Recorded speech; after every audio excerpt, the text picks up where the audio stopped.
Oi, gente, tô aqui de volta trazendo essa história desse livro para você. História de Mateus, né? Parte 2, tá?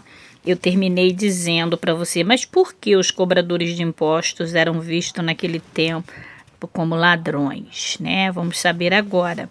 O Império Romano tinha elaborado sistemas de cobranças de imposto que variavam de um lugar para outro. Naqueles dias, vários sistemas operavam na Palestina.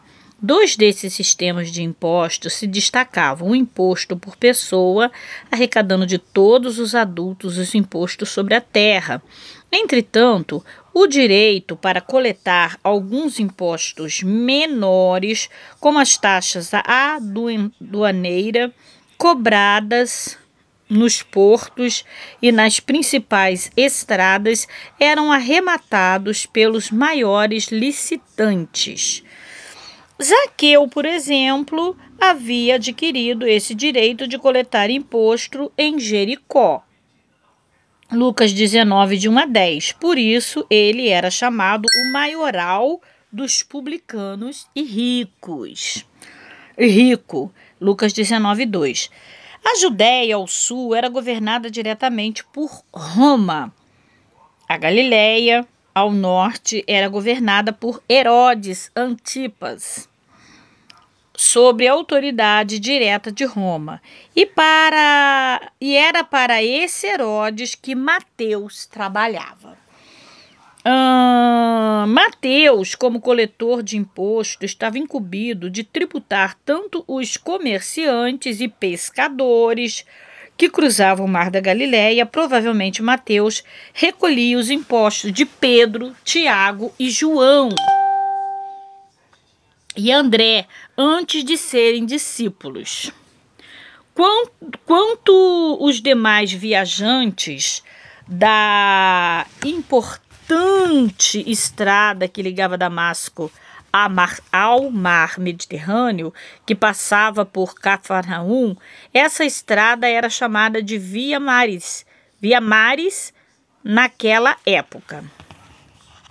A grande questão negativa dos publicanos era a justiça e crueldade de que praticavam contra o povo ao coletar os impostos. Sentavam-se no portão da cidade como inspetor da alfândega na chegada internacional dos aeroportos, e todo aquele que quisesse entrar na cidade era obrigado a se submeter a exames, às vezes humilhantes, sobre tudo que possuía consigo.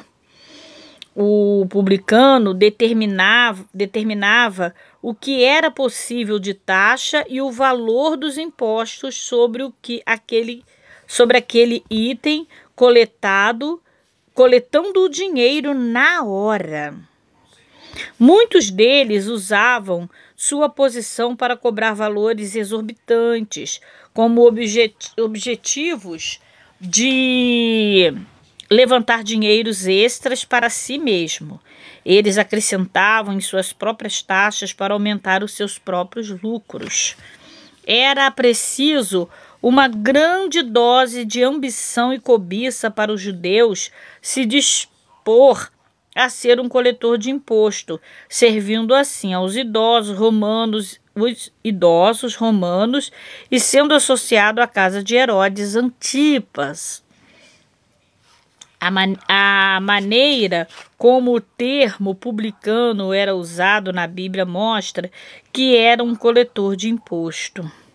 Era conquistar uma posição em que suborno e corrupção não somente era possível, mas era muito provável.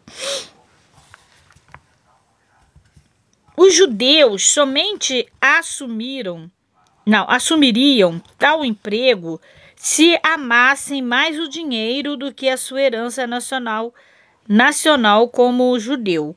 Os rabinos ensinavam que era perfeitamente permitido enganar um cobrador de imposto. Eles colocavam a cobrança de imposto ao lado da prostituição como ocupação que nenhum judeu cumpridor da lei poderia aceitar. Até